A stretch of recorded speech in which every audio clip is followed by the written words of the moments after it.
There we go. Okay. Well, that's the filter lid bottom. That's how nasty that thing was. So we're going to soak it and spray it down and clean it up. There's the top. Much better. So we're leaving that there so that it'll be safe. Still got a rag underneath it. We've got our battery finally here. So that'll go in. Air filter lid.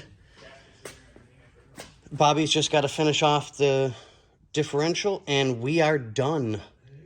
We can start. Oh, and put fresh gas in it. We gotta set the toe too, Scotty. Oh, and we got to set the toe too, Scotty.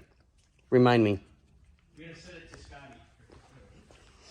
So, short video. We'll do more tomorrow as we're finishing it off. And we're going to, hopefully, if all goes well, be a Thanksgiving miracle. Fingers crossed.